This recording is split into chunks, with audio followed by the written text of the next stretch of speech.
Assalamualaikum warahmatullahi wabarakatuh. Alhamdulillahilladzi bi ni'mati tatimmus salihat.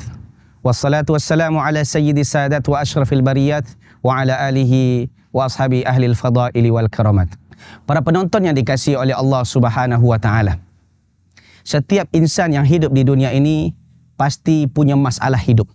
Terutama lagi orang yang beriman, pasti dia akan diuji oleh Allah Subhanahu wa taala dengan masalah, pelbagai masalah kehidupan ini. Di dalam ayat Al-Quran surah Al-Ankabut ayat 2 dan 3, Allah Subhanahu wa taala berfirman, ahasiban nasu ayyutraku ayyaqulu amanna wa hum la yuftanun. Adakah manusia menyangka bahawa mereka dibiarkan mengucapkan kami ini beriman sementara mereka belum lagi diuji oleh Allah Subhanahu wa taala. Wa laqad fatanna alladhina min qablihim fala ya'lamannallahu alladhina sadaqu wa la ya'lamannal kadhibin.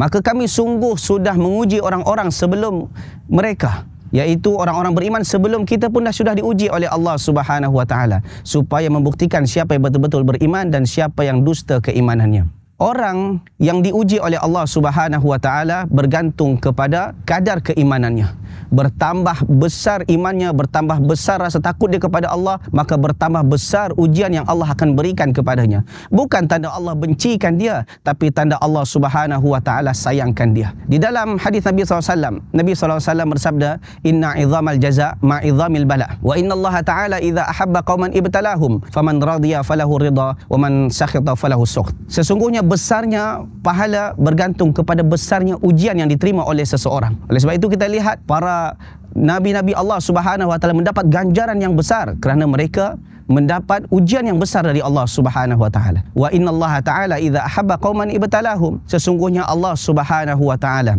apabila mencintai satu kaum, Allah uji mereka. Maka siapa yang reda dengan ujian tersebut, Allah Subhanahu wa taala pun reda kepadanya. Dan siapa yang membenci Allah Subhanahu wa taala, dan barang siapa yang mengumpat Allah Subhanahu wa taala dan murka dengan takdir Allah, maka Allah pun murka kepadanya. Hadirin para penonton yang dikasihi oleh Allah Subhanahu wa taala, biasanya orang yang tak beriman ketika diuji oleh Allah Subhanahu wa taala, maka dia akan merasa bahawa tiada di dunia ini yang paling besar, yang paling teruk ujiannya daripada apa yang dia rasakan. Padahal kalau seandainya dia berjalan sedikit, dia pergi ke negeri lain, atau dia pergi ke tempat lain, ke hospital, ke ICU, maka mereka akan melihat betapa besarnya nikmat Allah yang Allah dah berikan kepadanya.